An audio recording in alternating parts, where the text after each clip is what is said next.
少林武当本是一将，您一定要为少林报仇啊！现今魔教大队人马正向武当杀来，中原存亡，武林荣辱，就寄托在张真人的身上了。你一定要为少林寺报仇啊！张真人，他们死得好惨呀，要为他们报仇啊！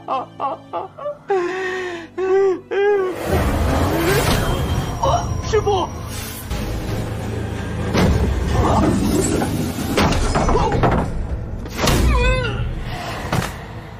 师父，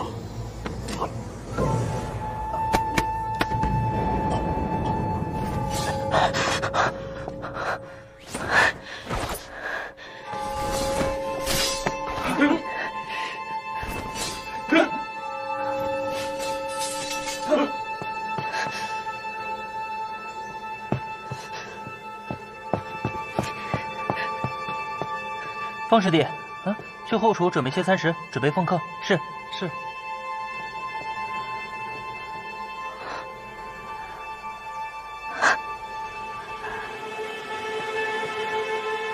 秦风、明月，你们还记得我吗？不记得，不认识。我是无忌啊！啊，小师叔，你回来了，你的病好了。啊，身上一切还好吗？太师傅呢？太师傅正在闭关修炼，不过今日少林的空相大师突然前来拜访，此刻他们正在净室内详谈。我去看看。哎，小师叔，还是我禀报一声吧。太师傅，无忌。住口！不得打扰太师傅清修。我自己去看看就行，你们两个站远一点，不用理我。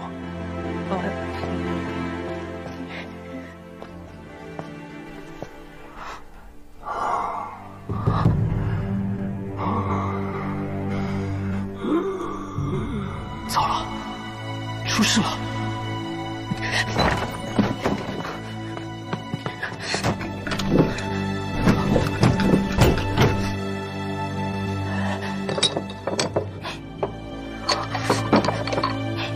出大事了！三师叔，三师叔，太师傅正在调戏，不能被打扰。是灵虚吗？进来说话。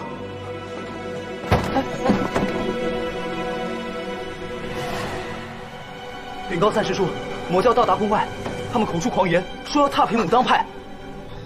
住口！少林派的金刚般若掌，果然非同小可呀！看来非得静养3月，否则伤势难愈呀！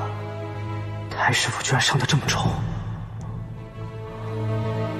明教大举上山，也不知道远桥和连州他们是否安全。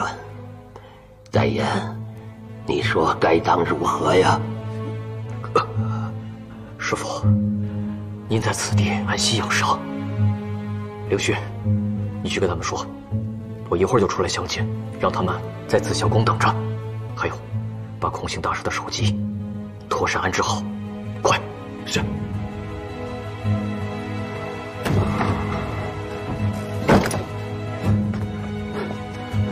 你们两个快进去，一会儿三师叔要去紫霄宫。好。秦风，让我假扮你去抬三师伯成吗？来，快抬我到紫霄宫。代言，你等一等，外面有灵虚他们在拖延，一时半会儿不会有事的。师傅，您还有什么事要吩咐我吗？为师明白，你想要牺牲自己来救我，可是为师自问，对生死、胜负并不介怀，只是武当派的绝学不能就此中断。我做官18月，得悟武学精要，想了一套太极拳、太极剑，此时只有传给你了。这，我已残废多年，哪还能学什么拳法剑术啊？师傅，你莫不是要牺牲自己，独自迎敌？不，万不可，不可呀！你师父年过百龄，纵使不遇强敌，又有几年好活呀？所幸能于垂暮之年创制这套武功出来。代言，你肩负传我生平绝艺的重任，只需将这套太极拳和太极剑传于后世，武当的绝学定能薪火相传。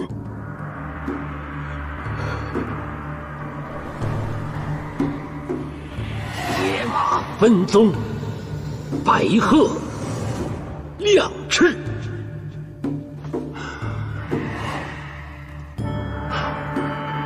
手挥琵琶，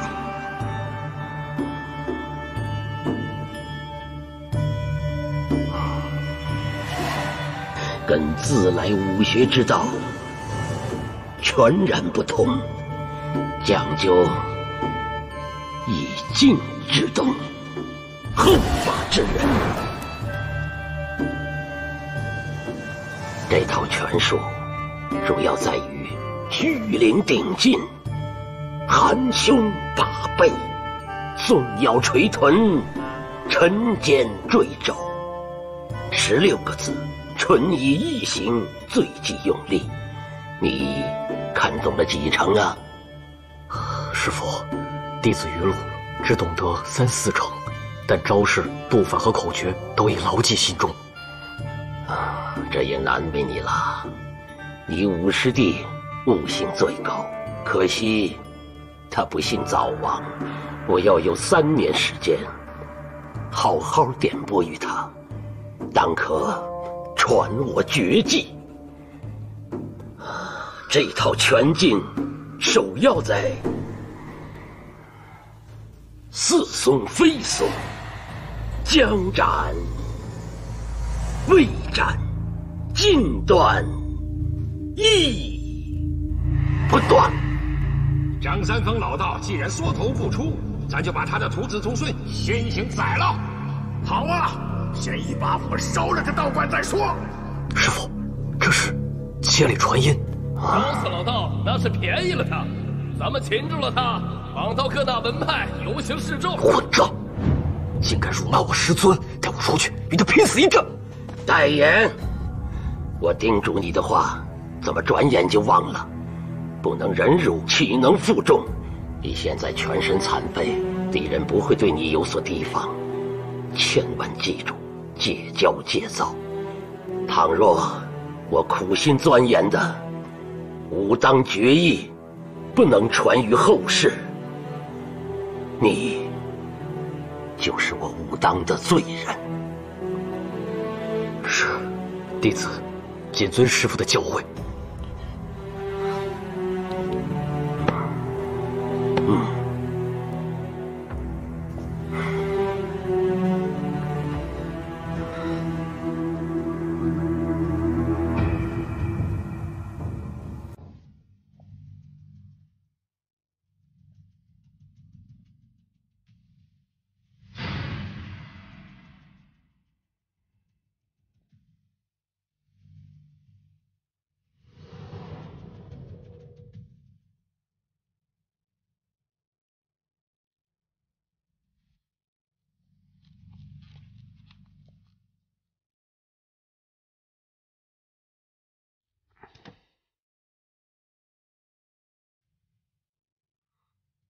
这些人怎么都穿着明教的衣服啊？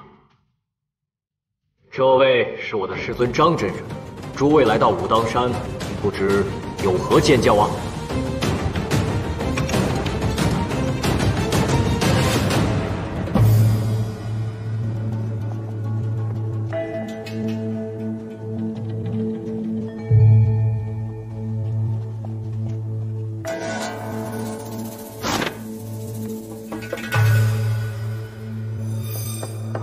聪明，不能让他认出我。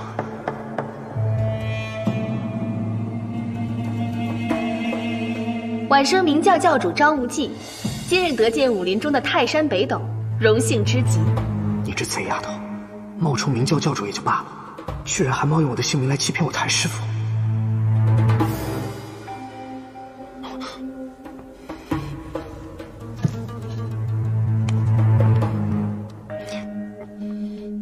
张教主大驾光临，贫道有失远迎，失礼了。好说，好说。贫道有几位徒儿不自量力，曾去光明顶与贵教讨教，至今未归。不知他们下落如何？还请张教主明示。宋大侠父子、于二侠、张四侠、莫七侠5位，现在的确在本教手中。这每个人受了点伤，性命却是无碍。受了点伤，多半是中了点毒吧。张真人对武当绝学当真自负得很。你既然说是中毒，那便算是中毒好了。我阴流帝呢？这殷大侠中了少林派的埋伏，便和你一模一样，四肢被大力金刚指所折断，死是死不了，可是要动却也动不得。师父，大师父，张真人，晚上有一句良言相劝，不知张真人是否肯听？请讲。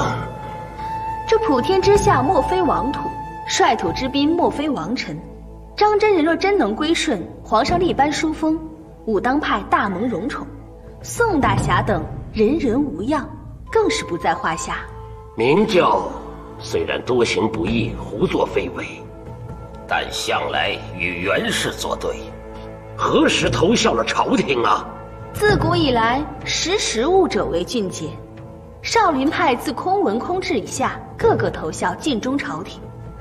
本教不过是借大势所趋，追随天下贤豪，有何出奇啊？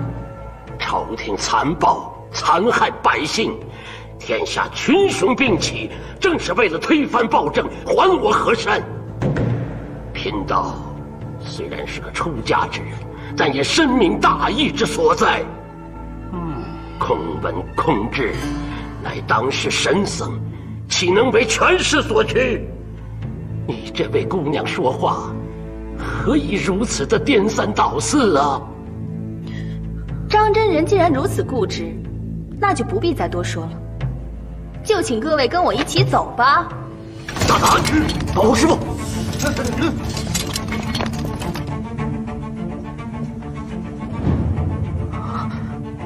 这赵姑娘的手下，个个非同小可。这帮人又尽是奸诈无耻，不顾信义之辈，要保护太师府和三师伯的平安，着实不易。但事已至此，只能拼命一搏了。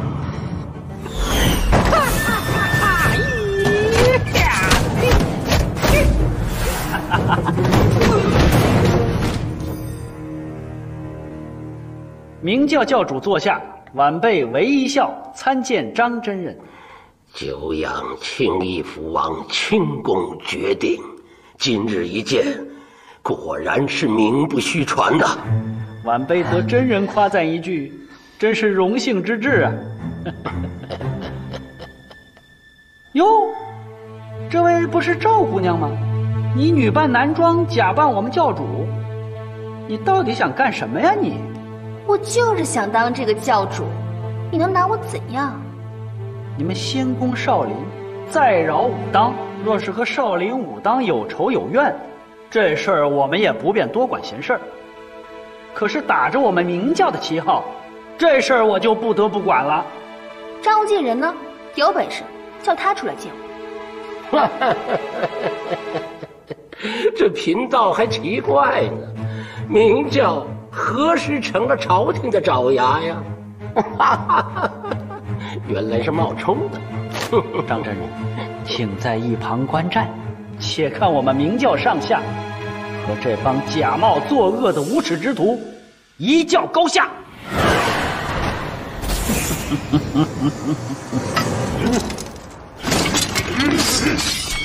说了这么半天，连个人影都没见到，不过是虚张声势罢了。你一只毒蝙蝠，能成什么气候呀？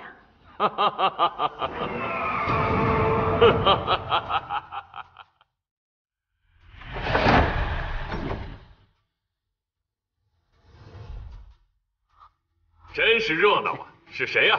在此口吐狂言？啊，北福王，你看杨左使他们都到了。鹰王，还是你老当益壮，抢先我一步。杨左使，你真是客气了，咱们俩算是同时到达吧？你看这回又没分出个胜负来。今天的天气真是不错呀，这屋里就是有一些异味。是啊。三丰恭迎二位大驾。张真人别来无恙。名叫光明左使杨逍，久仰张真人清明，今日一见，3生有幸。哼，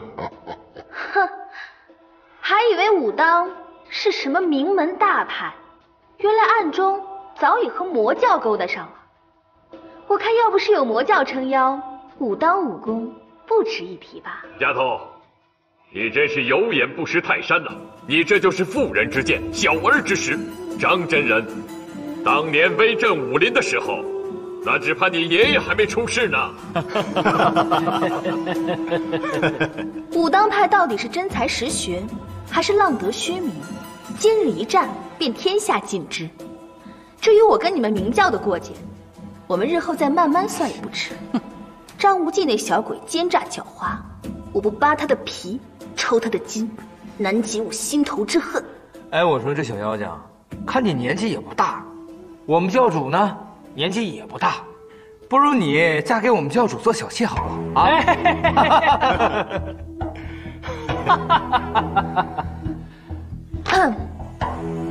张真人若真的不愿意出手，那便留下一句话来，只说你们武当乃欺世盗名之辈，我们大伙拍手便走，顺便再把于连州、宋远桥等窝囊废送还回来，怎么样？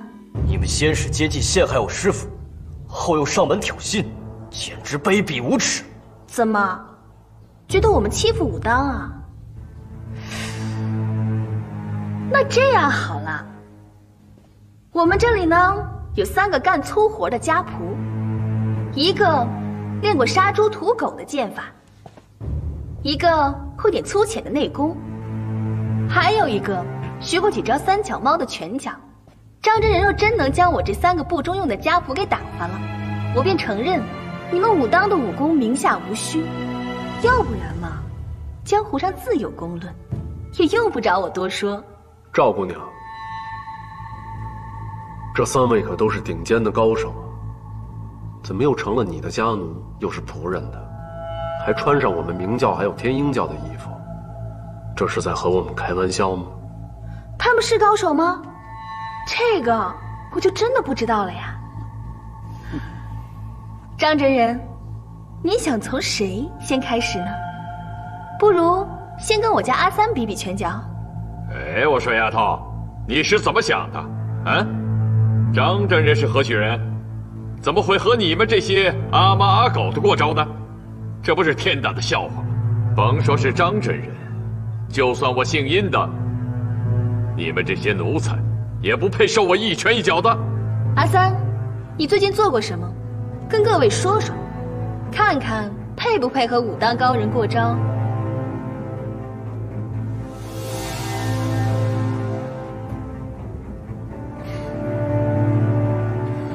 小人最近也没干什么大的事，就是曾经跟这个空性大师过了几招，用我的大力金刚指破了他的龙爪手，一不小心把他的首级给割下来了。哎呀，好惨呐！是你，你终于出现了！怎么了，单眼？当年以大力金刚指伤我的人，就是他，就是他！他什么他呀？谁让你老是充当英雄？哼，还不肯说出屠龙刀的下落，你活该！你害我一身残废，今天这笔账我一定要跟你算清楚。可惜了，可惜了我的好弟呀！哦，对了，说起你那个殷兄弟，谁让他撞上我和我二哥呢？才成了个废人。废人！你这个小三啊，由于你太过嚣张，我杨逍今日就先废了你。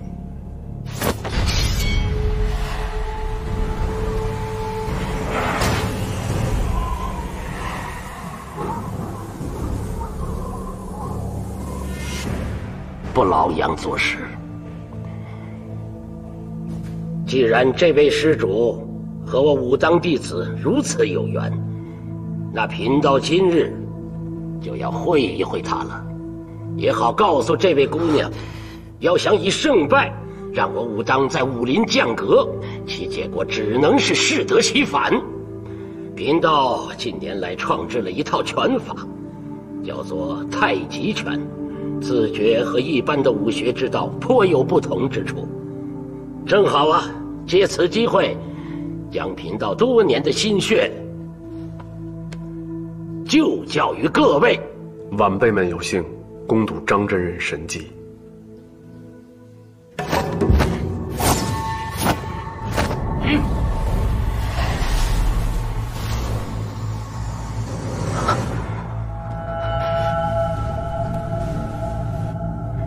金刚伏魔神通，你是苦慧禅师的传人？苦慧？哼，苦慧算什么东西啊？他是什么人呢？那你想必就是那个偷学武功的火攻头陀的传人。怪不得呢，你既学了他的武艺，又学了他的狠戾阴毒的性子。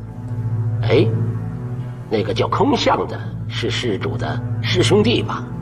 张真人就是张真人呐，不错，哼，他确是我师弟张真人。我这金刚门般若金刚掌的滋味儿，哼，不好受吧？你们师徒三人先后栽在我们师兄弟的手上，这武当的功夫，哼，也不过如此嘛。武当的功夫如何？你只有试试，方能知晓。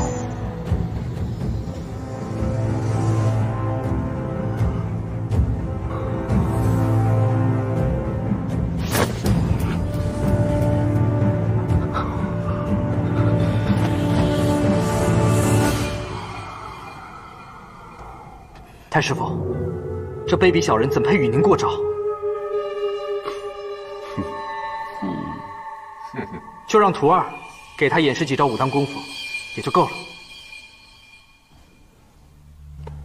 这位施主是西域少林一支的高手，身怀少林派的绝技金刚伏魔的外门神通，你一招之间便会被他打得筋断骨折。启通而行。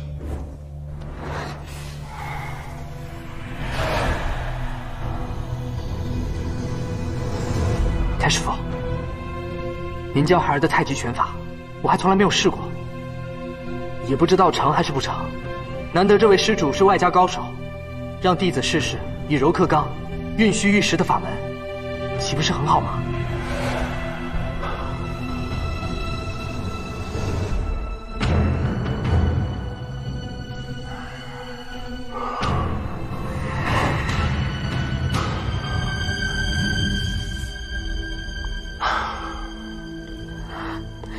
既然你这么想领教绝顶的外家功夫，也好。太师傅，您对孩儿恩重如山，孩儿便是粉身碎骨，也不足以报答太师傅以及各位师叔伯的大恩。我们武当功夫虽不敢说天下无敌，但也绝不会输于西域少林手下。太师傅，您放心吧。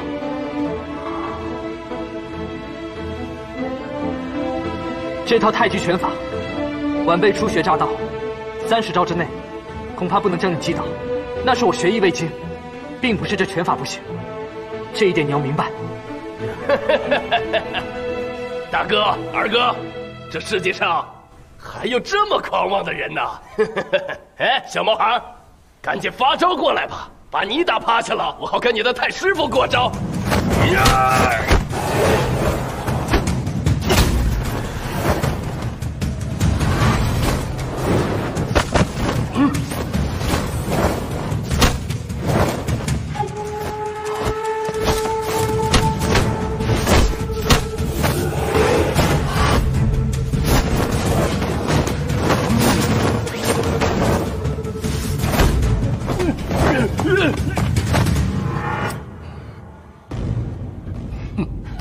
小子，用的什么妖法邪术？孩子，你过来。是，太师傅。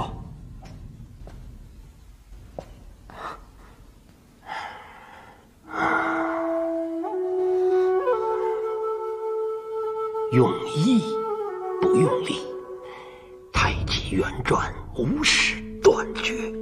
当得机得势，令其根自断。一招一式，需节节贯穿，如长江大河，滔滔不绝。临阵学武，小毛孩，你这也未免太晚了吧？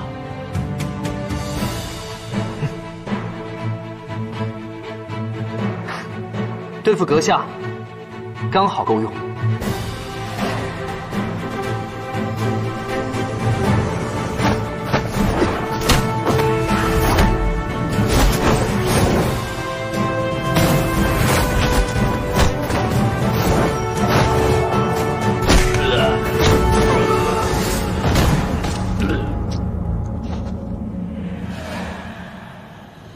哈哈，教主果然厉害呀！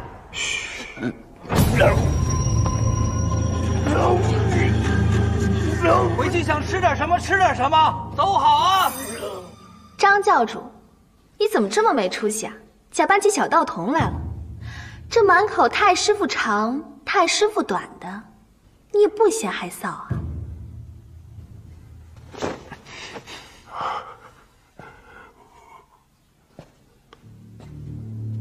先父张翠山是太师傅座下第5弟子，我不叫太师傅叫什么？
未济，激其中流。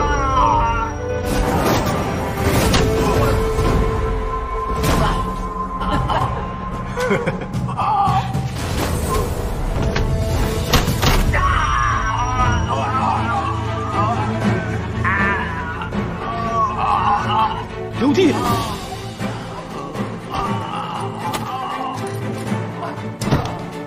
六叔，他就是有份把你打至伤残的恶贼，我帮你出了这口气。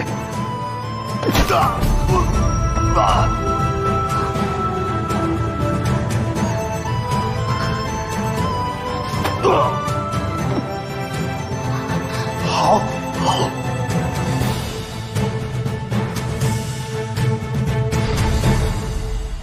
赵姑娘，你这2位家仆已经被我打得筋骨尽断。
把这小子的胳膊给我卸下来。是。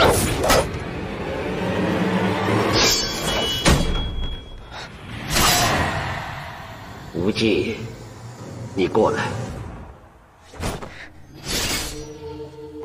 我创的这套太极拳你已经学会了，另有一套太极剑，不妨现在传了给你，也好用来跟这位施主过过招。好，太师傅。这位前辈，晚辈剑术不精，还需请太师傅先指点一番。2个时辰够吗？我就在这儿教，无忌就在这儿学，现学现卖，新鲜得很。用不了半个时辰，一套太极剑便可教完。我这套太极剑是初创的，也不知道管用不管用。阁下是剑术高手，正要请你给看看，指出其中的不足和破绽呢。这位阿大应该是八臂神剑丐帮的方长老吧？你穿成这样，我都不认识你了，还记得我吗？伤好了吧？怎么现在都投靠朝廷了？方东白，哎，你不是死了吗？你怎么又活了？老夫百死余生，早就不是丐帮的长老了。过去的事儿还提它干什么？八臂神剑，贫道这套剑，如果能得到八臂神剑指点几招，那可真是荣宠无量。明月，拿一柄木剑来。是。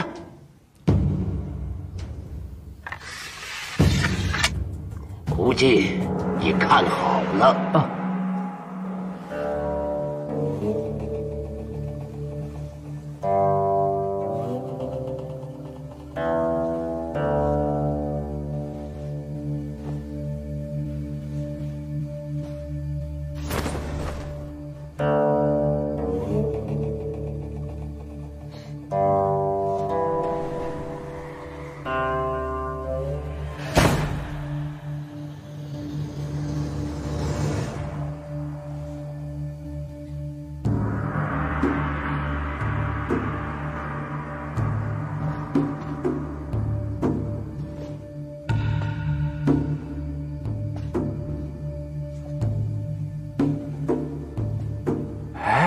怎么耍得软绵绵的，一点没力气，能打过人家吗？我猜这张真人啊，故意把招数放慢了，让咱们教主看得更清楚一点。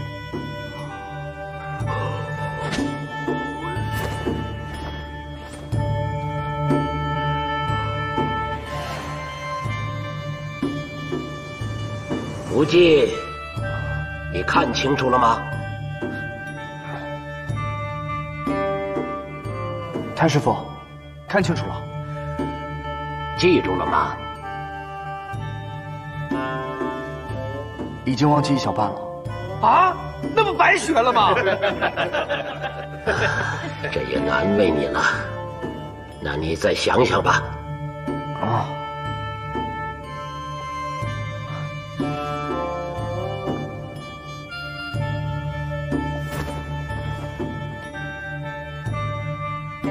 现在如何？太师傅，我已经忘记一大半了。完了！这刚学就忘记一大半。哎，这张真人，您的剑法实在是玄妙，这普通人看一遍哪能记得住啊？要不张真人，您再来一遍，给我们教主看看呗。好吧，那我就再使一遍。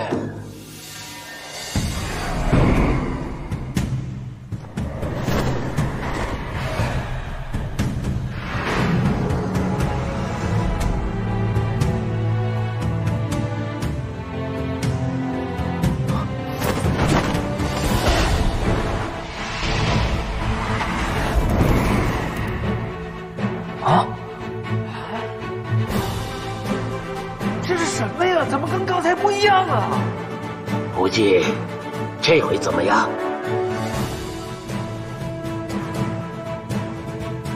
太师傅，我还有3招没忘记。那你再想想。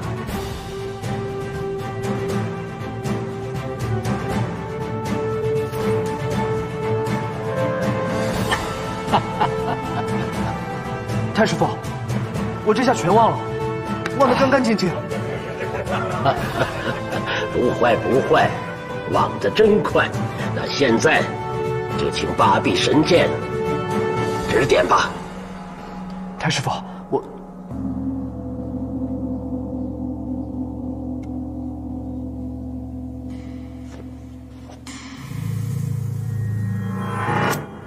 方前辈请。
主人，小人无能，甘领罪责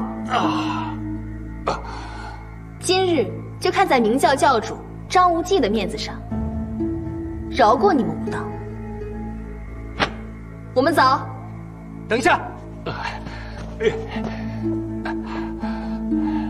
今日若不交出黑玉断续膏，休想离开武当山。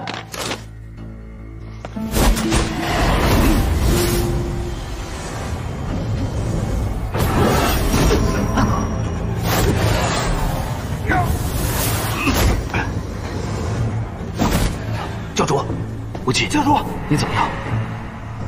明教这么大名头，本事嘛，不过如此。我们走。哼。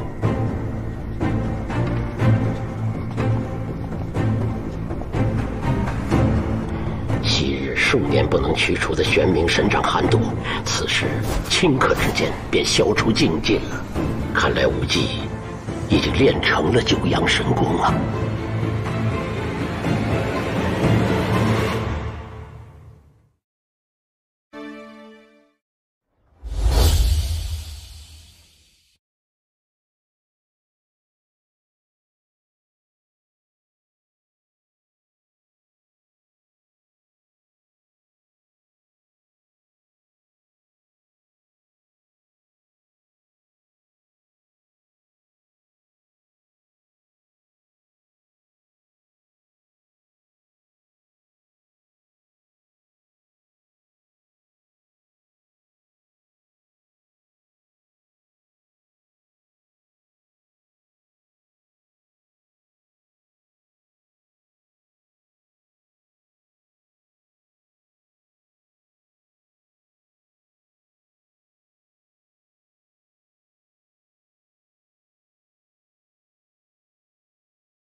我武当才能退敌无损，逢凶化吉。贫道以茶代酒，敬各位英雄一杯。来，请，请。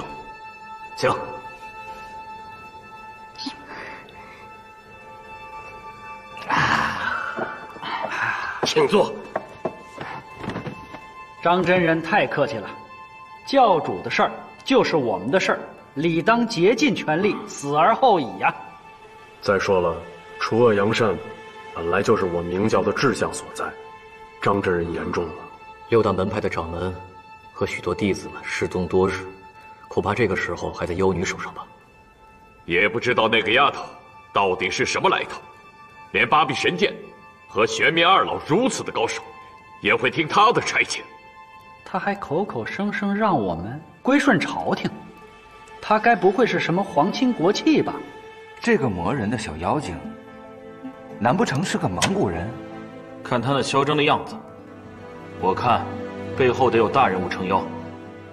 各位前辈，请听晚辈说几句。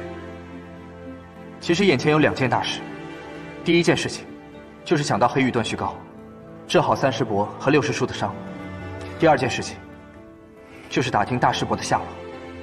这2件事情其实都跟那个姓赵的脱不了干系。我残废20多年了，即便真有神丹妙药，怕是也治不好了。我认为更紧要的是救大哥还有六弟。三师伯，你放心，我一定会想尽办法治好你的。无忌哥哥，那黑玉断续膏真的可以治好应六侠和于三侠的断骨吗？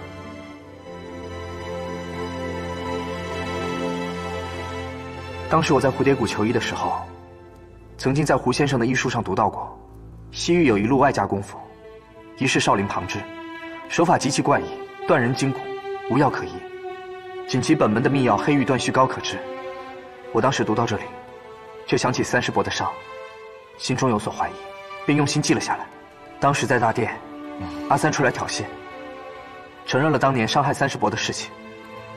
我一下子就想起遗书上有关黑玉断续膏的所有记载，所以教主就出言试探，让他们来证实黑玉断续膏的存在。英明。事不宜迟，还请杨左使、韦福王、周大哥3人随我一同下山追踪黑玉断续膏。领命。还请外公和舅舅前赴江南，整顿天鹰旗下教众。是。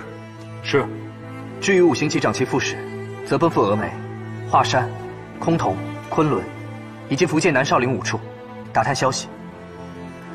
最后，彭和尚，还请你和五行旗掌旗副使暂留武当，秉承太师傅之命，居中策应。是，教主。好，各位，请。来吧，吃吧。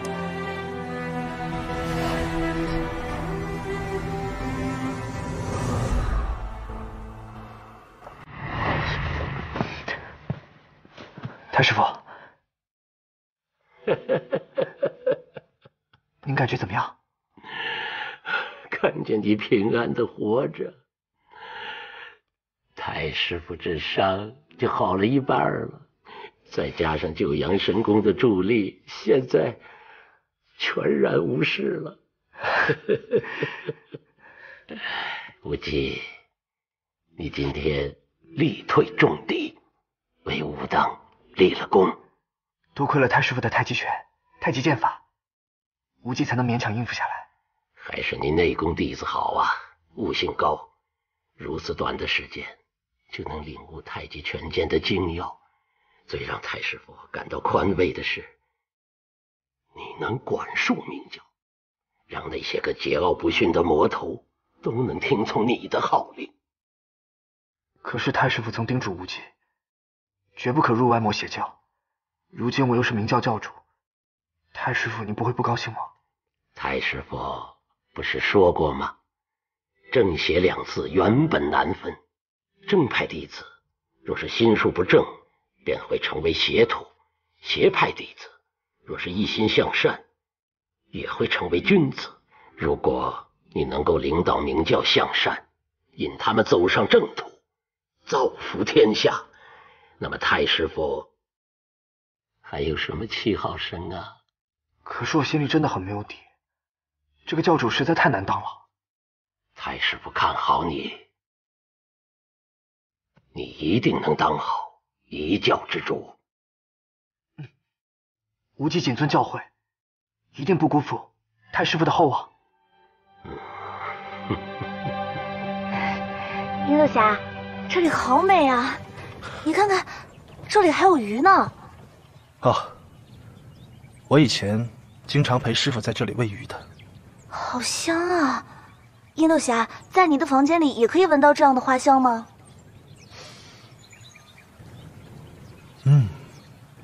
你不说我还没有发现，在我房间里确实有一些清幽的花香，原来是这里的。我去看一下。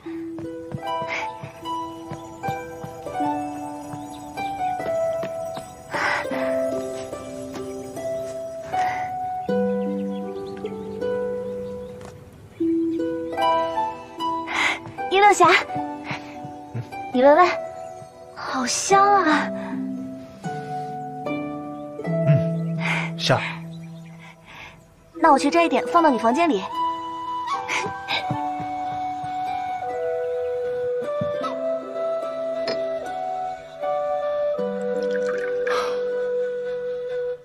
哎，殷乐霞，这个桌子都破成这样了，为什么还要留着呀？这个是我年轻的时候，有一次练功用劲过猛，失了准头，才造成这个样子。我师父为了让我记住，所以一直把它留在这里。有意思，喝茶。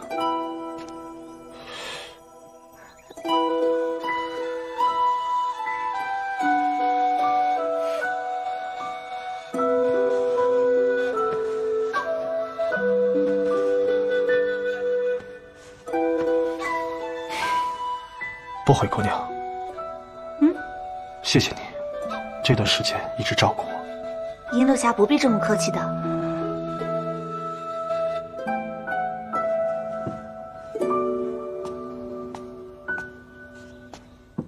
既然已经回到武当山了，这些事就让道童去做吧，你不用这么一直操心的。没关系啊，只要你愿意，我可以一直这样照顾你。可我不愿意。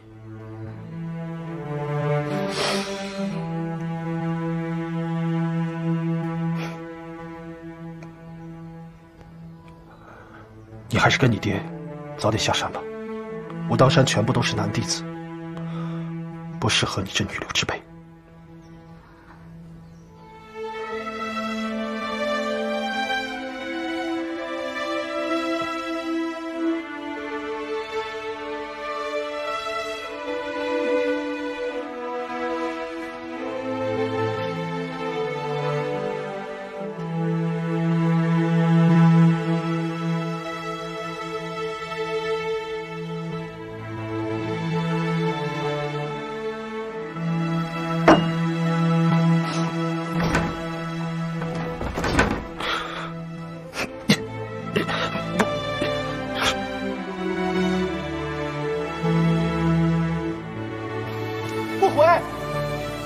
不悔，你在哪里啊？不悔他能去哪儿啊？哎，对了，之前那杨姑娘一直打探我们厨房在哪，还一直询问你喜欢吃的口味，她会不会在厨房啊？那你们还不快带我去啊！快带我去！不悔，不悔，不悔。六师叔，哎，他能去哪儿呢？对了，我答应过他，要去后山陪他看风景的。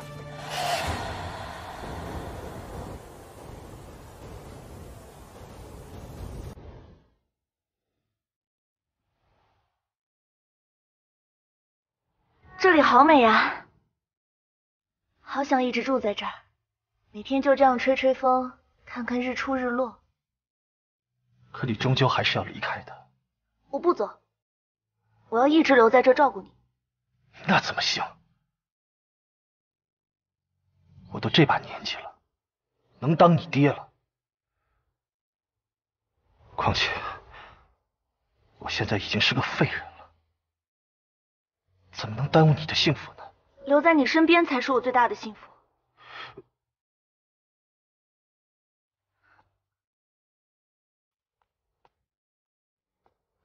不悔，你没必要为了可怜我，或者替你爹娘来补偿我，而委屈了你自己啊！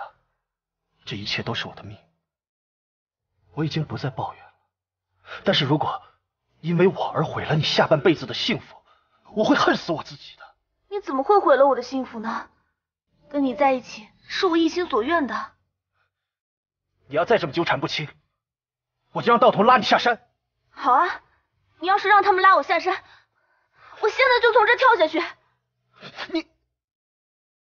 你要跳，我就跳，反正我都已经这样了，生无可恋。六师叔，您冷静一点，可别说气话。杨姑娘，你可千万不要意气用事啊！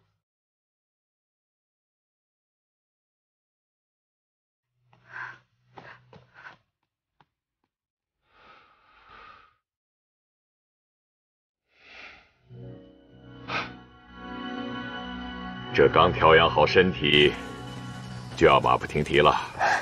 自己在外面得学会照顾自己。哦，对了，那个姓赵的姑娘，她诡计多端，你啊，千万要多个心眼才行。外公您放心，我一定会加倍小心的。对了，怎么不见舅舅？哦，天鹰教突然有急事，他昨晚就连夜下山了。啊？发生什么事了？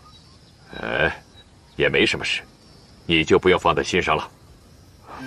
好了，好，来，外公保重，你自己也是。多多保重，保重。不悔。前辈。哎，爹，乖女儿，你怎么来了？不跟你说了，不用送了。好了，回去吧。嘿，有你这么当爹的吗？人家女儿好心好意过来送你，你让人家走，不只是趣儿。一个是父女情，一个是祖孙情，亲情无限好啊！行了，别贫了。好了，爹爹心意领了，回去吧。爹，我是来找无忌哥哥的。啊？无忌哥哥，我有话想对你说。什么亲情？分明是男女之情。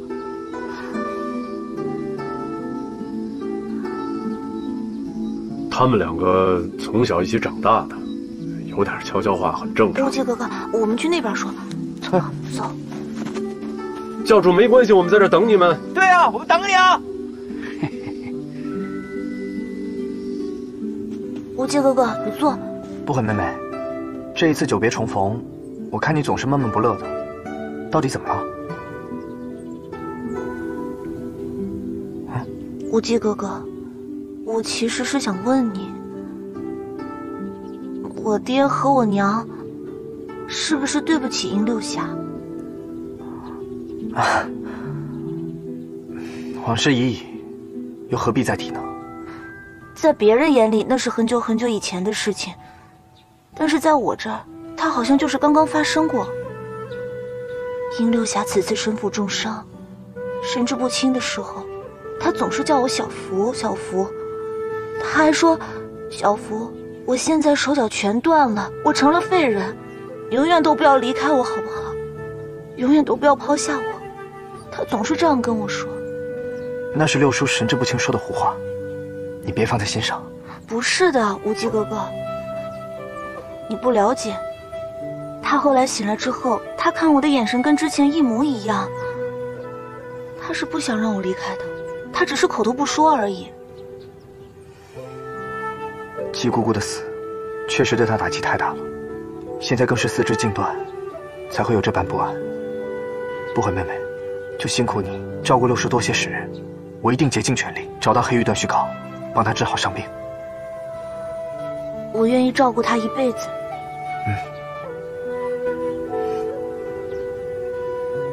你说什么？无忌哥哥，我已经答应殷六侠了，无论他手脚痊愈也好，还是四肢残废也罢，我都愿意一辈子陪在他身边，永远不离开他。这怎么可以呢？那是上一辈的恩怨，用不着你意气用事，你不用来承担的。是，刚开始照顾殷六侠的时候，我是觉得他可怜。可是后来相处了一些时日，我觉得他是一个重情重义的汉子。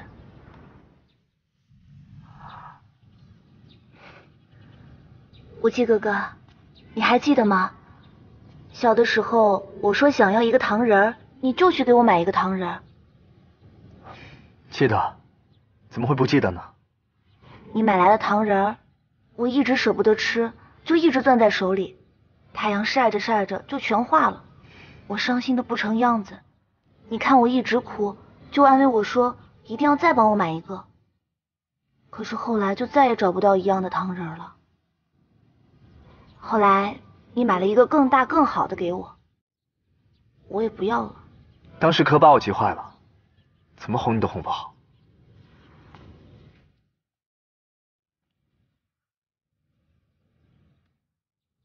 殷六侠是我第一个喜欢的唐人，我不会有第二个了。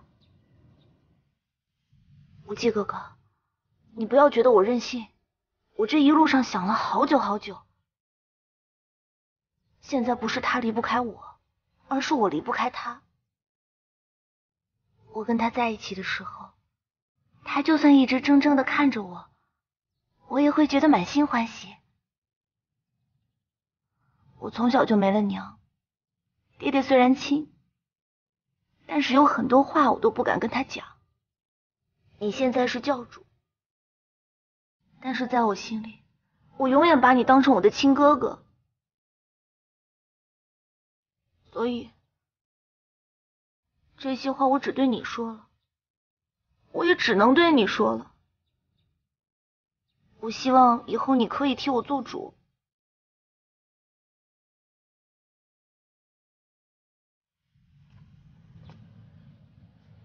不悔妹妹，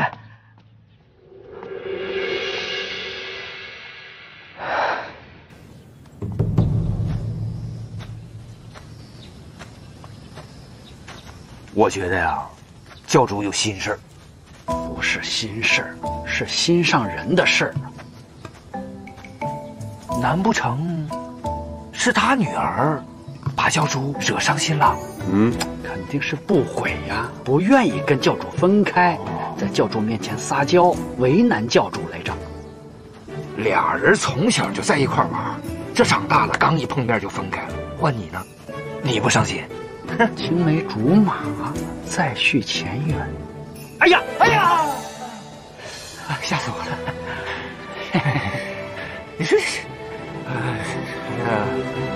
他俩要是继续下去的话，那杨左使随时就会成为教主的岳父。哎呀，以后得小心点，那成教父了。今天你们二位有点话多了，不要再胡说了。教父大人发话了。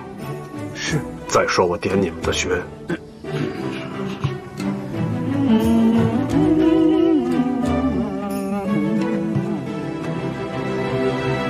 教主，这位赵姑娘平时都是前呼后拥的，其实找起来并不难。我们4个人大可以从东南西北4个方向分头寻找，然后明日正午在古城齐会。教主尊意如何？甚好。古城正好在武当山东面，我脚程快，我就走西方一路吧。那我往北，我往南。那我没得选了。玄冥二老他们武功高深，3位如果遇到的话，能避则避，千万不要单打独斗。周颠，说你呢？我还不知道吗？放心吧，教主。好，一切保重。保重。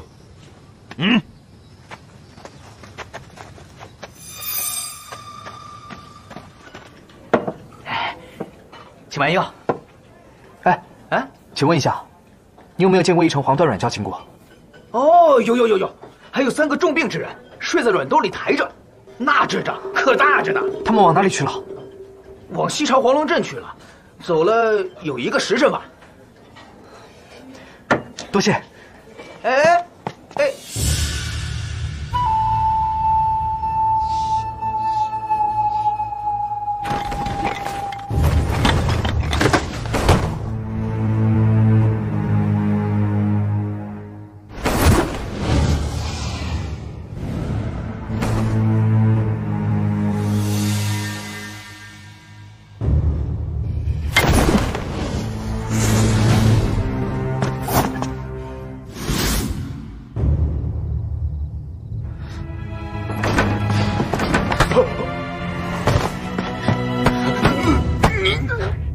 差点被那妖女骗了。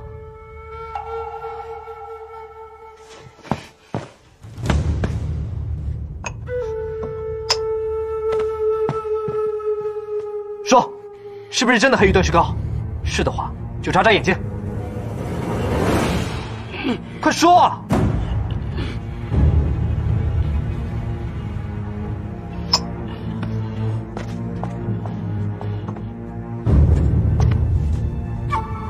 从你身上刮下来绝技不假，是不是毒药？我回去一验便知。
传请教主。速速派人前赴古城，通知杨左使为父王周散荣回山。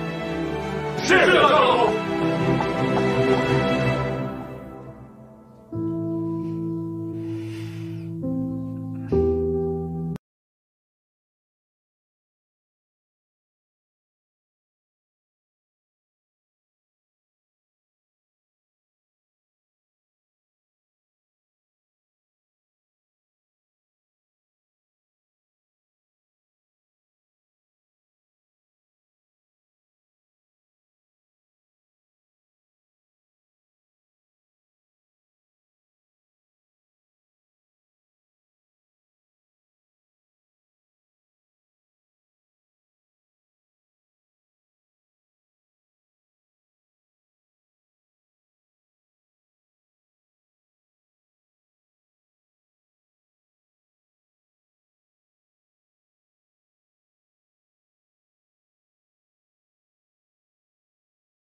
吴姐，轻点啊！刘叔，你不用担心，你的断骨之处早在西域已经扶正了，我只需要直接涂上黑玉断续膏就行了。哦，好。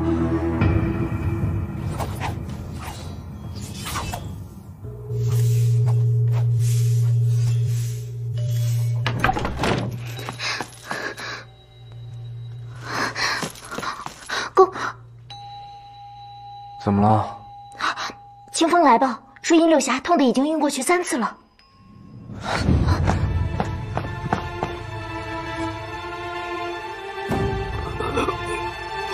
三师伯，来，给我，给。哎，小师叔，无忌哥哥，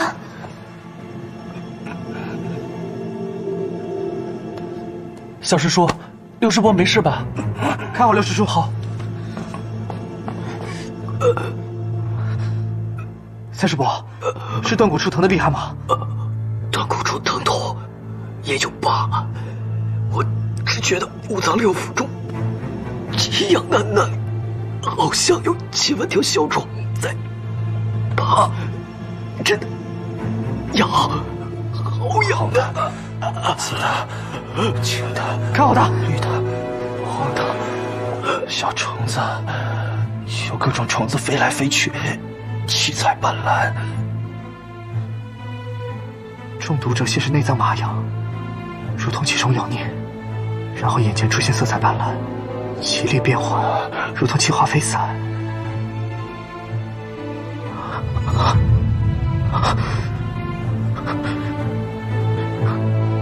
是七重气化膏。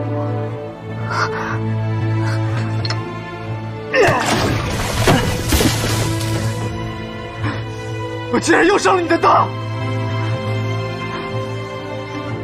秦风，把三师伯绷带全部拆掉。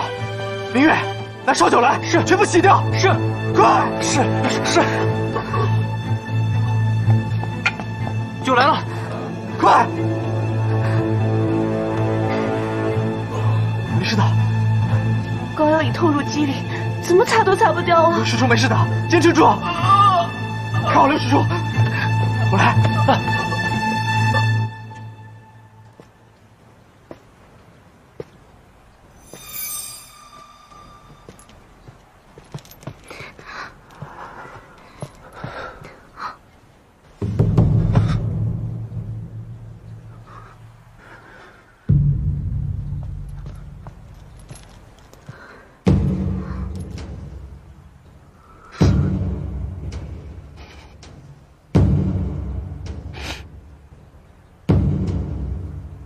公子。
父亲，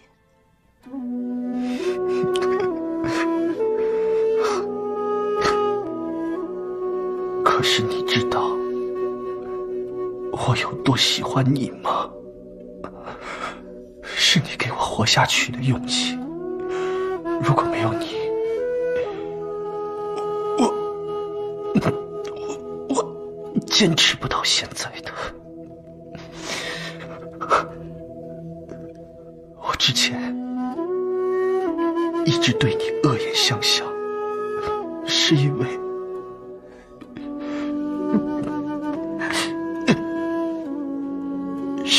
我不想成为拖累你的人。其实我真的舍不得你啊，只可惜我尹丽婷命不好，恐怕时日无多了。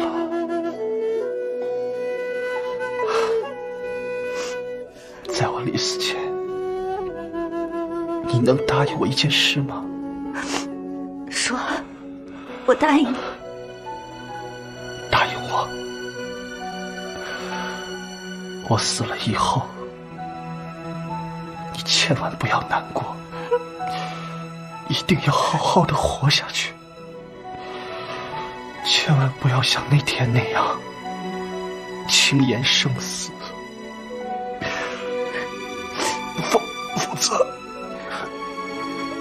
否则我会含恨而终的。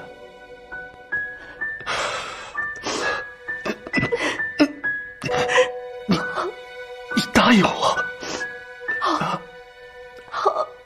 我答应你，我一定要好好活着，我不会做傻事的，好吗？我答应你。好。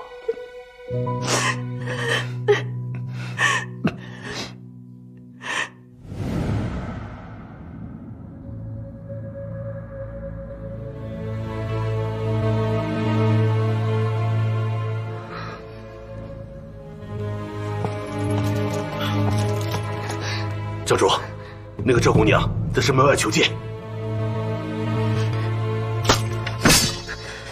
好，那我就去会会她。公子，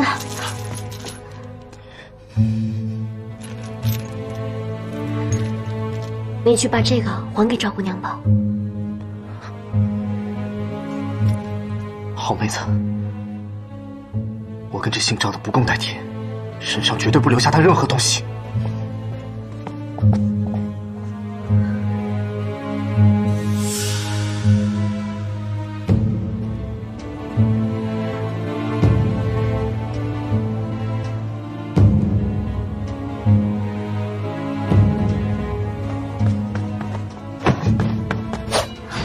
快拿解药来！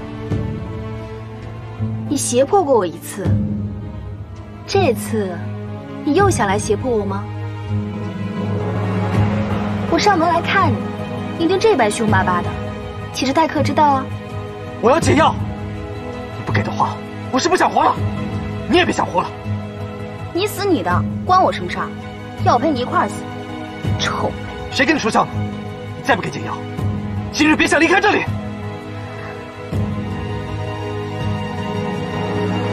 你手里拿的什么东西啊？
尖合夹层，灵膏久藏，珠花中烘，内有药方。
想吃吗？嗯，给你吃。滚！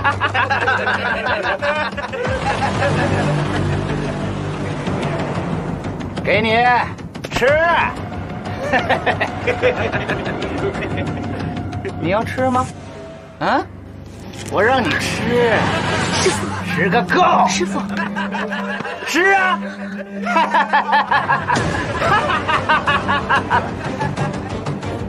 你还有个徒弟呢。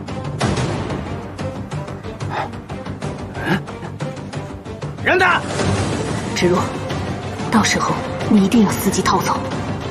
师傅，芷若怎么可以抛弃你们独自逃走？我要和大家共存亡。你逃出去之后，定要把我峨眉发扬光大。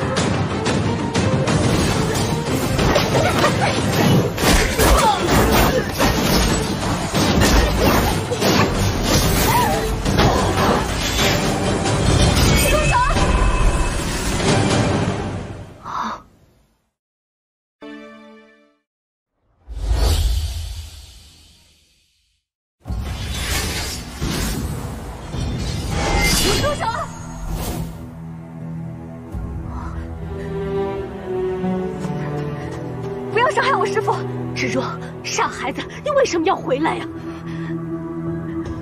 师傅，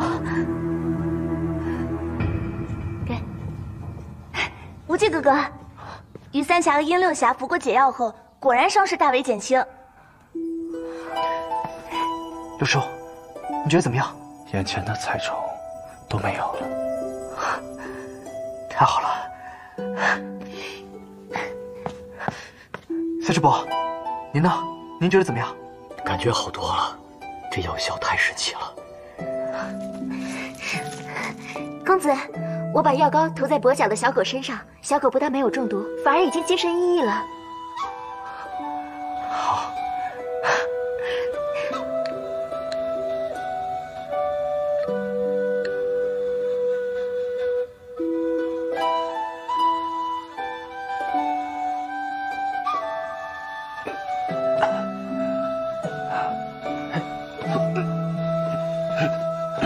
小心！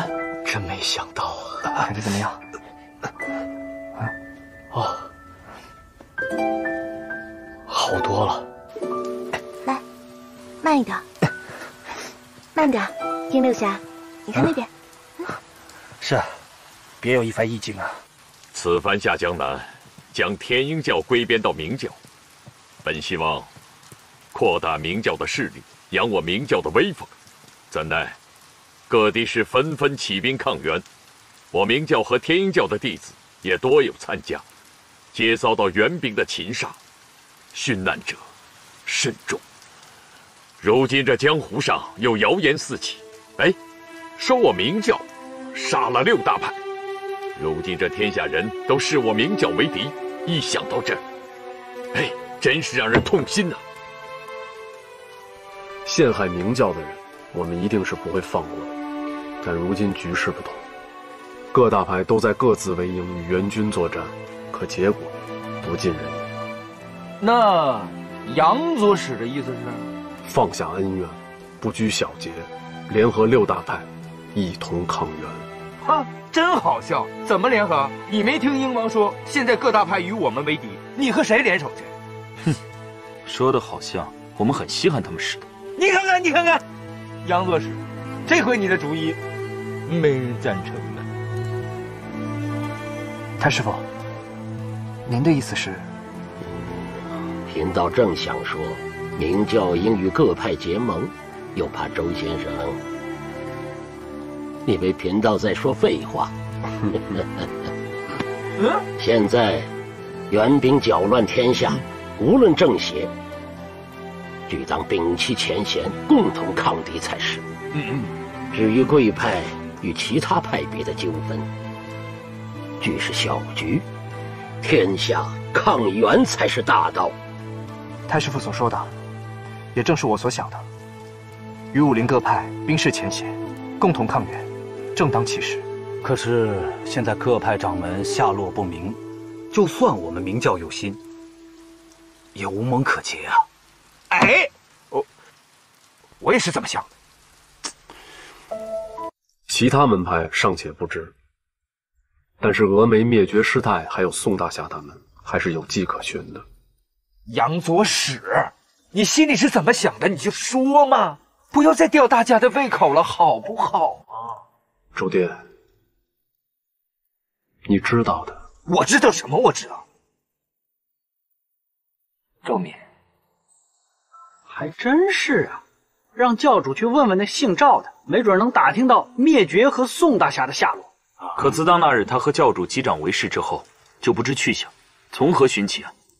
教主还答应人家3件事呢，那姑娘肯定自己就找上门来了啊！我只希望快点解决这3件事情，我尽力办了便了结此事，不然老怪的心上不知道他到底耍什么花样。可让他自己出现，有些被动，所以我想做2手准备：一是广发现野，寻找宋师伯与赵敏的下落；另外，我想召集全体教众，向天下宣明，明教与各大门派放下仇怨，与武林中人和平相处，共同抗元。好主意啊！此意甚好。好，既然大家都同意，那就定在8月初5吧。行啊。不知教主想定在何处相聚？就蝴蝶谷吧，那里十分隐蔽，正好也是我当年居住的地方。这事儿咱就这么定了，我马上跟弟兄们说，把消息散播出去，咱就等8月初5了。好，好，太师傅，你怎么样，李婷？师傅，还好。好，太师傅。哎，师傅，代言，你怎么样啊？师傅，我好多了，你放心吧。师傅，我想出去走走。好啊，出去走走好。慢点。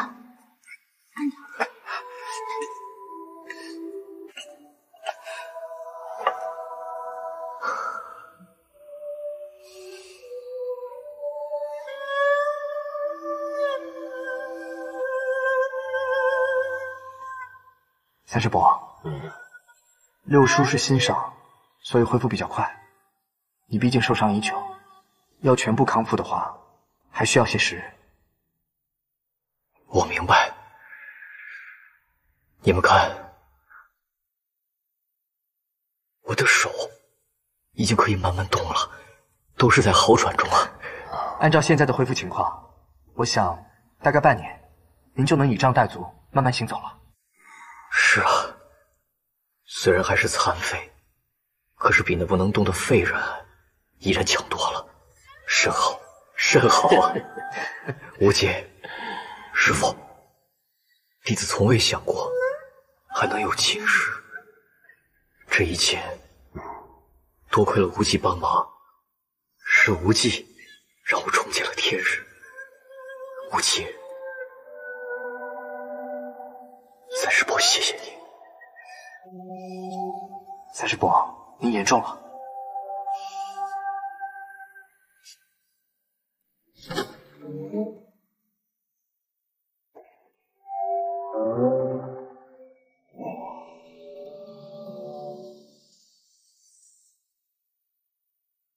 太极拳的诀窍在于虚灵顶劲，含胸拔背，松腰垂臀，沉肩坠肘。这16个字，纯以意行，最忌用力，要形神合一，似松非松，将斩未斩，尽断亦不断。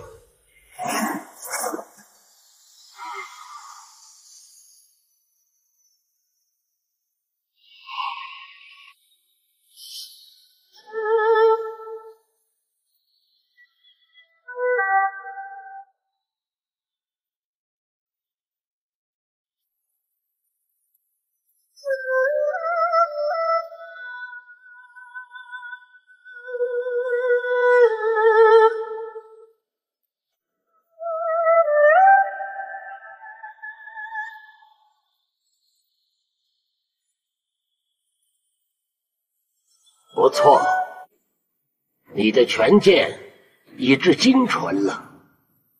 明教聚会在即，你也该下山了。太师傅，我想等三师伯六叔伤好些再启程。不用，他二人的伤势得你医治，痊愈在望，你不用担心了。无忌呀，你现在肩负重任，任重而道远，去做你一个教主该做的事情吧。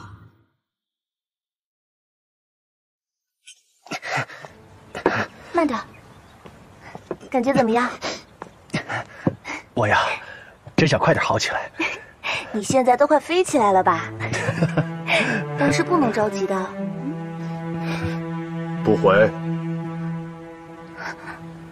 爹，回吴爹有话跟你说。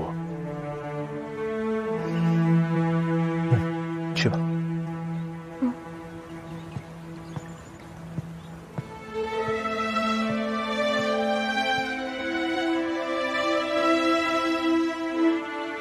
爹，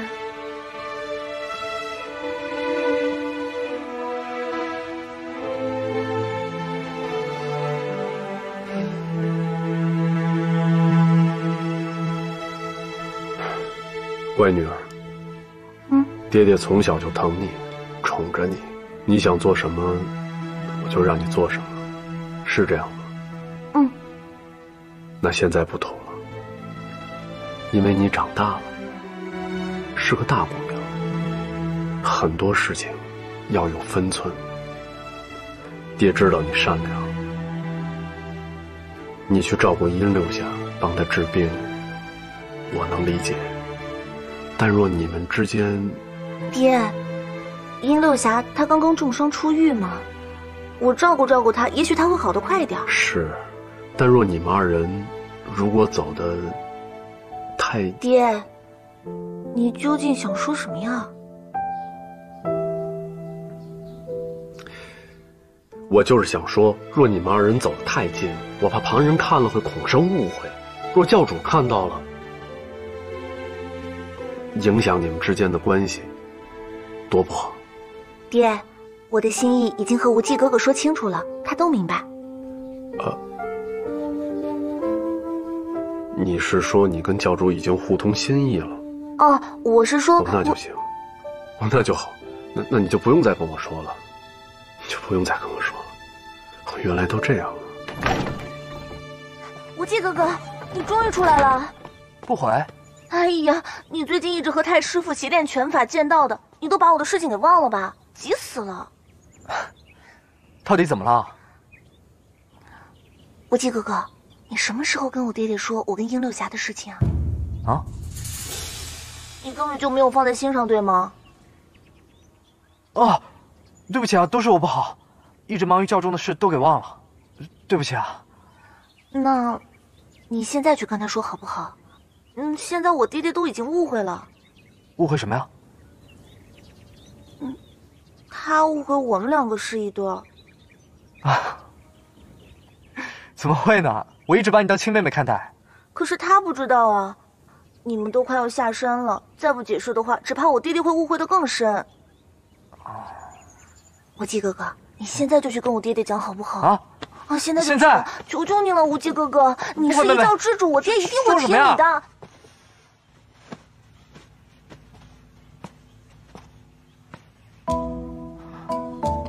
教主，哎，在收拾行李啊？哦，明日启程蝴蝶谷，早些做准备，收拾一下行囊。教主，找我有事吗？哎，对，确实有一件事想跟你商量，是关于不悔的。坐。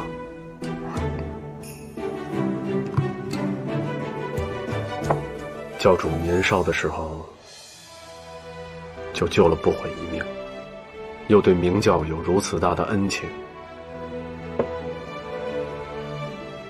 别说商量了，教主有什么事情吩咐就行了，我一定照办。那你是答应了？当然。教主是已经选好什么日子了吗？还是让我帮你们挑一个良辰吉日？还是等我们回来吧，再等到大伯和二伯平安回来再办喜事。嗯，好。哎呦，这太好了！况且殷六叔现在伤势还需要恢复，他可不想让人搀扶着拜堂。殷六叔？跟谁？是殷六叔，他们俩两情相悦，还望您成全呢。不是你和不悔怎么？哎，杨伯伯您误会了，我把不悔当亲妹妹看待。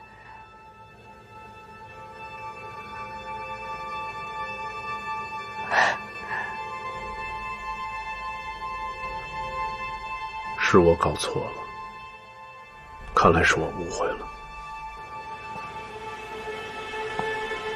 教主，他们的年纪、辈分相差悬殊，实为不妥。杨伯伯，六叔虽是我师叔，但其实40不到，正当壮年，不悔叫他一声叔叔，其实也没有什么血缘关系，竟师门之意而已。教主，我无意冒犯，但此事真的不妥。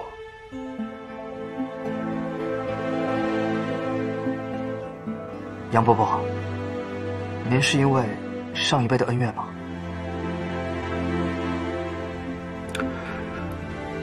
没有恩怨。其实吧，不悔也找过我。起初他确实是因为同情殷六叔，可是后来，他也明白自己的心思了。他还说，六叔是他的小唐人。小唐人。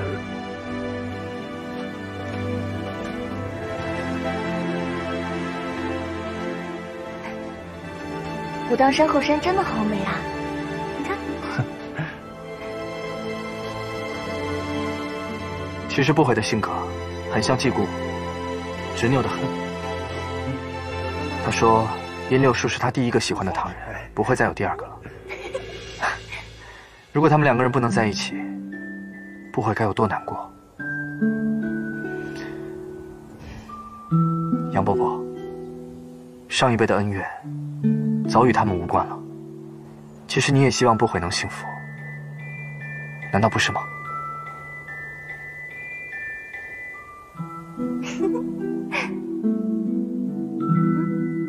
我看看，这花好香啊！你闻闻。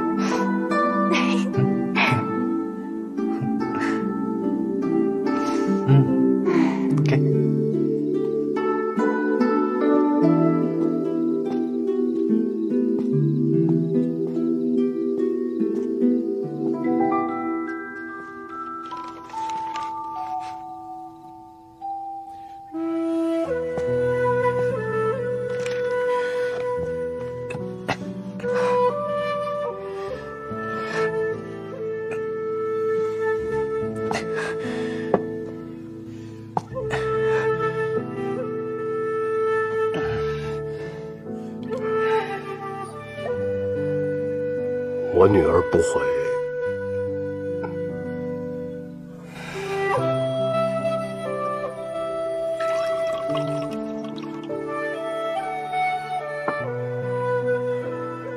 我是要真心娶不悔的，可她不是小福，这点我很清楚。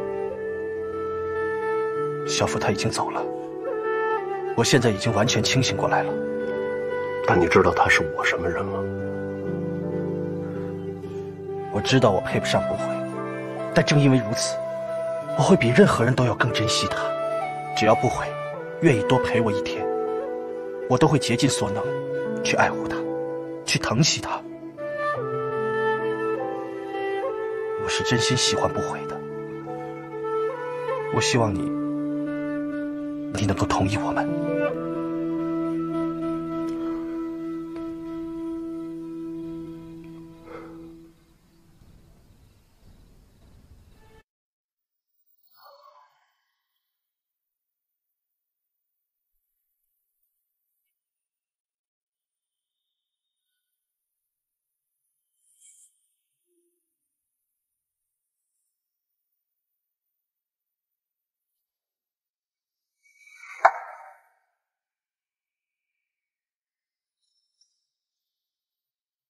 我女儿少不经事，行之有心。日后如若有过，送回来，由我管教。你无权责罚，伤他者必诛之。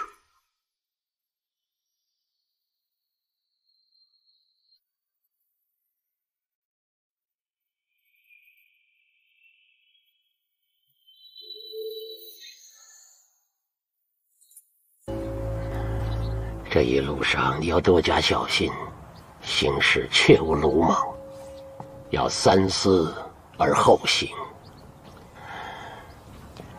是，太师傅。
懂，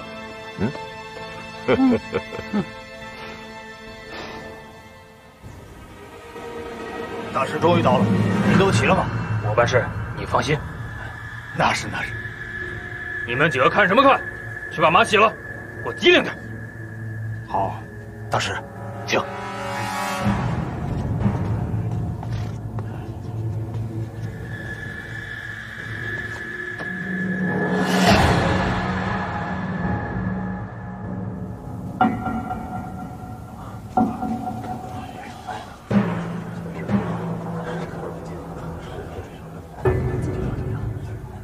宋师兄，你的伤怎么样了？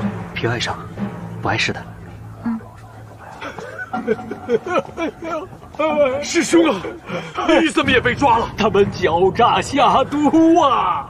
他们已经把少林寺给血洗了！哎呀，都怪我大意呀！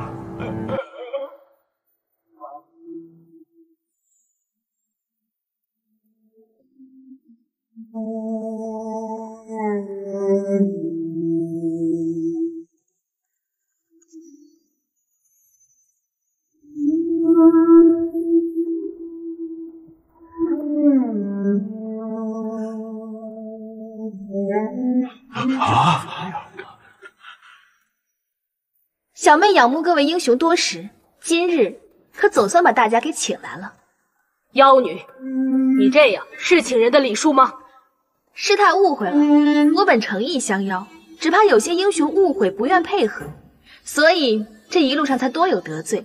待我们商定完要事，自然会为大家接风洗尘。你抓我们来，到底有什么目的？那小妹也就开门见山了。这次请各位来，是希望各位弃暗投明，为我朝廷效力。左王，为你们朝廷卖命，你妄想！我朝皇帝威震四海，最是爱惜人才，在场的各位都是武林豪杰，正所谓识时务者为俊杰。若愿归顺，皇上必定会封爵加禄，保人人无恙。你如此大费周章，就是让我们出卖自己，劝你别白费口舌了。师太，你不再多考虑考虑吗？不用考虑，我们是中了你的毒，才会落到你的手上。要杀要剐，随你便。要我们做朝廷的鹰犬，万无可能。说得对。列爵师太名不虚传，如此刚烈，我喜欢。其实今日我也没有想着各位归顺，在场的各位都是当今武林响当当的人物，如果这么容易就被劝降了，那岂不是无趣呀？此妖女姓氏名谁？何方来路，你可知？不清楚。这个女人，我看她就是个诡计多端的人。在场的各位，如果有愿意投降的，此刻便请站出来。出了这个院子，自当有好酒好菜备着。哼！好，有骨气，小妹佩服。那不愿意降的，我也就不勉强留着了。那你是要放我们走了？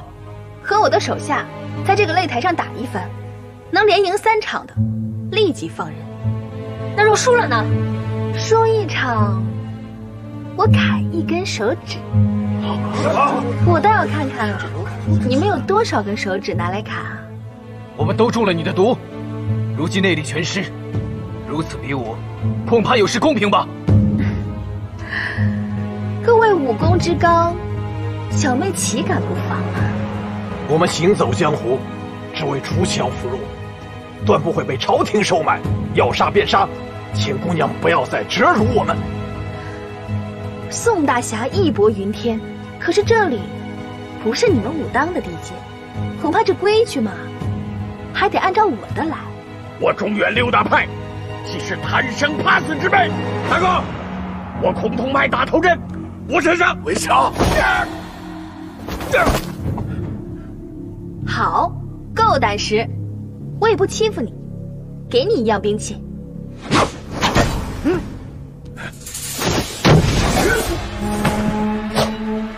给我这把破剑，你们这不是欺负人吗？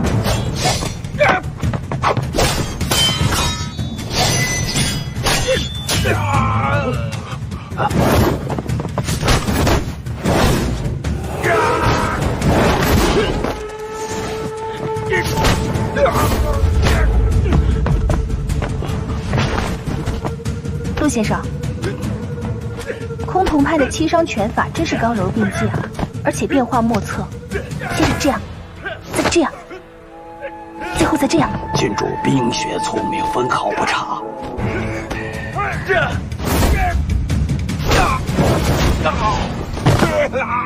二哥，行不行？不行！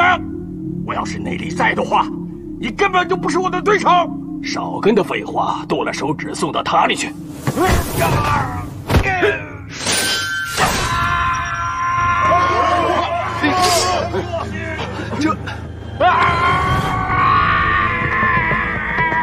我不服！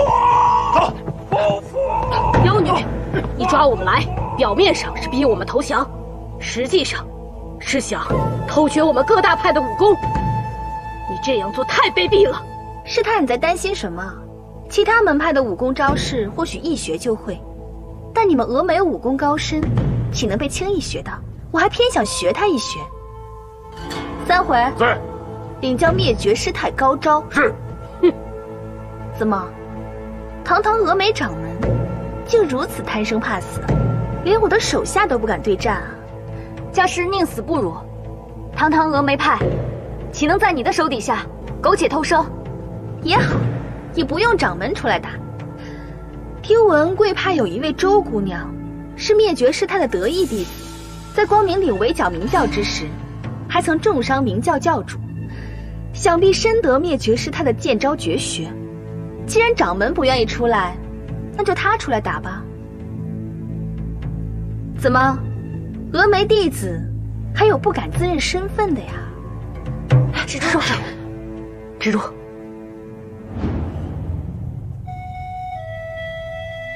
原来就是你，果然漂亮动人。这小小年纪就已是峨眉派的得意弟子，着实令人生羡。既然掌门不愿意打，那就你来打吧。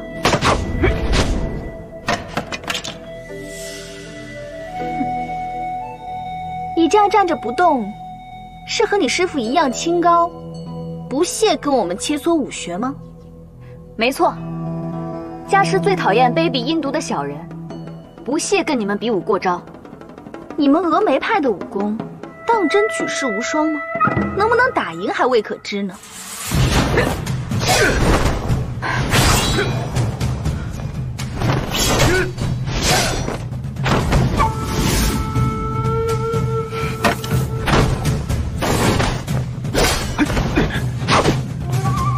蜘芷若，你没事吧？我没事。我替他比。这样。好啊。这样。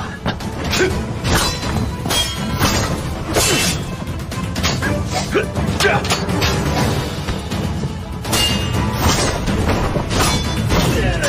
好，快跑了。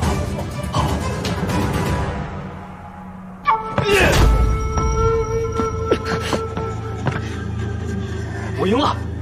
你有没有受伤？没关系，有你的关心，我自然没事。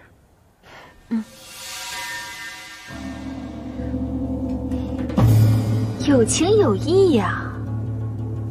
你还有什么花招，尽管使出来吧。我送情书不怕。不必了。你又有什么诡计？没有啊，我看了场好戏，心情好而已。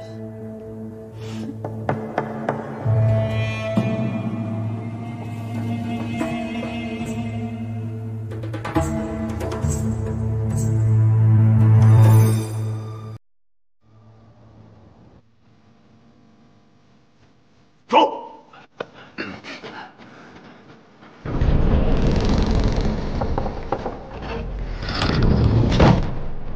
安好门户，给我好好的伺候各路英豪，一个都别给我放跑了。是师傅。武当和少林的人全部关在上面。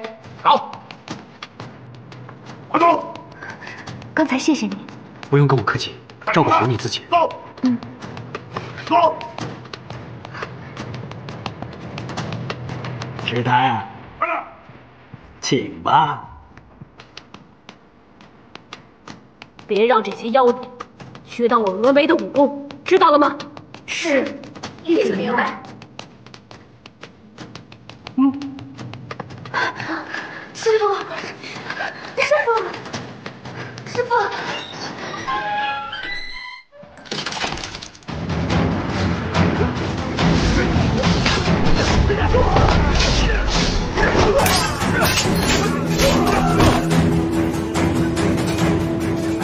这不是自己人吗，教主？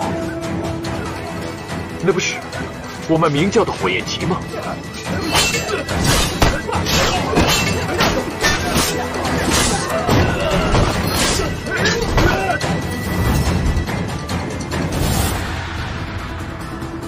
常大哥，常大哥，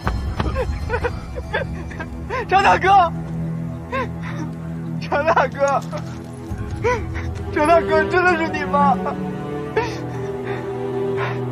无忌兄弟，真的是无忌兄弟！我可想死你了！老天真的有眼，能让我再见到你。你都长这么大，常遇春，对着教主不得无礼。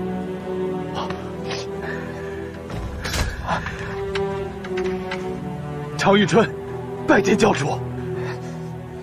常大哥，你还是给我起来吧，都起来吧。常大哥，你以后还是叫我无忌吧。教主兄弟，我又是你大哥，又是你的属下，真是开心的不得了。众将们都在蝴蝶谷等着你呢。好，常大哥，你快领路吧。走。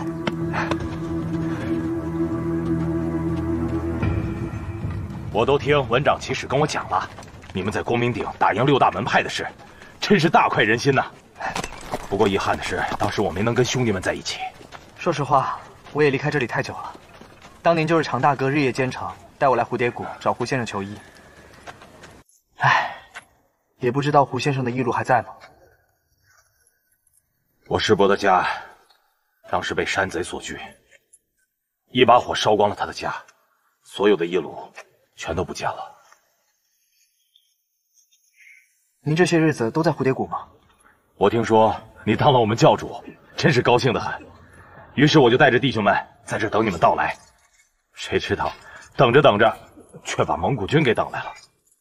我们寡不敌众，就想着假装示弱，把他们引到寨子里，来个瓮中捉鳖。这不，反而把你们给等到了。哦，我这一时高兴，忘记参见了。在下常遇春，参见杨左使、殷王、殷堂主、周三人，多谢大舅。我已经叫兄弟们杀牛宰羊准备好了，还特意备了好茶。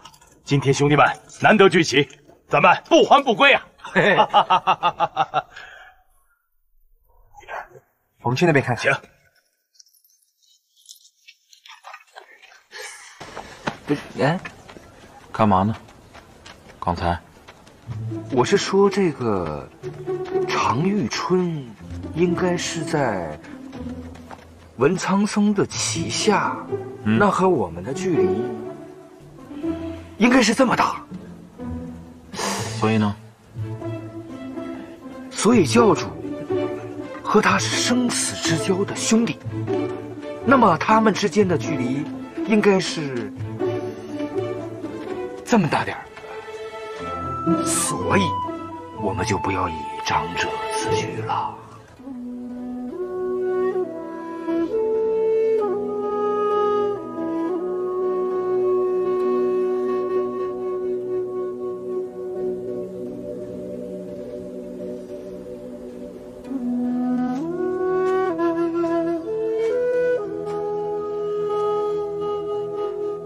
杨伯伯，当年我就把季姑姑葬在这儿，可能有些简陋，你别介意啊。没有，谢谢你，教主。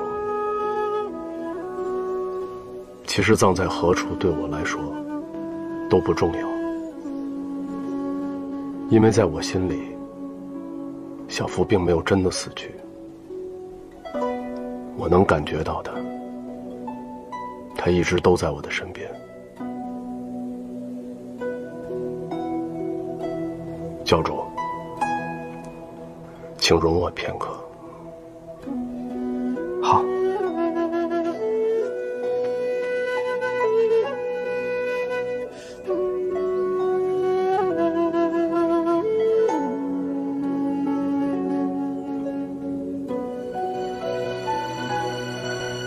小福，小福，我知道你能听见。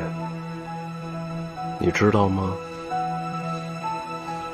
我们的女儿长得很美，像你一样无可替代。她现在很幸福，看到有人能够守护她，我也就能放心的来找你了。我知道你一直在等我，很快。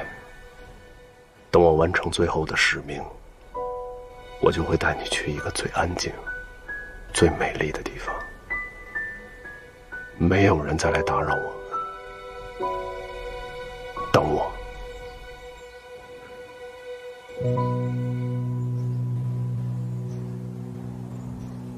哎，教主，你看这坛火旺不旺？我已经发消息下去，众教们正纷纷赶来。现在就等8月初5。你颁布教旨了，那就辛苦你了，常大哥。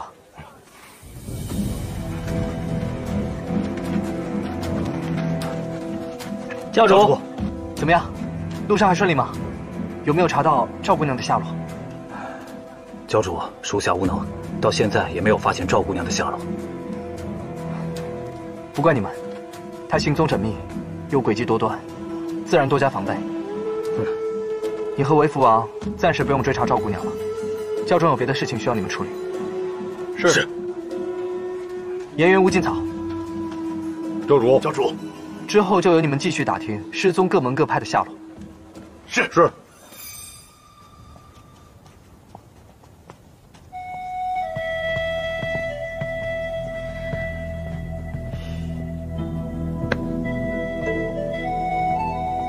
灭绝师太，我们又见面了。其实我一早就想召你了，见识一下峨眉剑法。不过师傅们说，要先看其他门派的，再看较为内劲的峨眉剑法，才能得其精粹。所以今天才轮到你。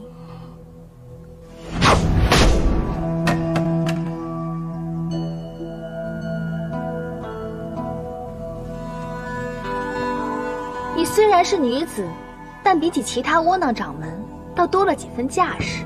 让我敬佩。你不屑在我面前亮章，不过规矩，我早就已经立下了。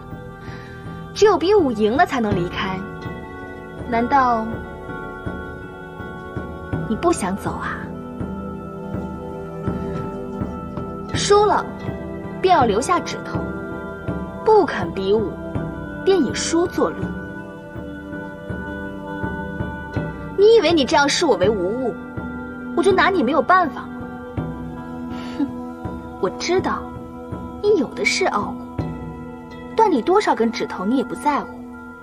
可是你的徒弟们呢？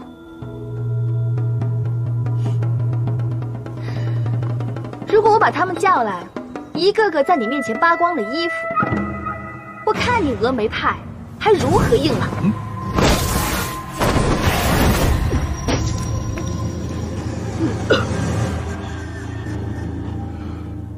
你身为女子，辱没女子，简直是无耻淫贼！你说什么？就算死，我也死在倚天剑下，跟你们朝廷的走狗无关。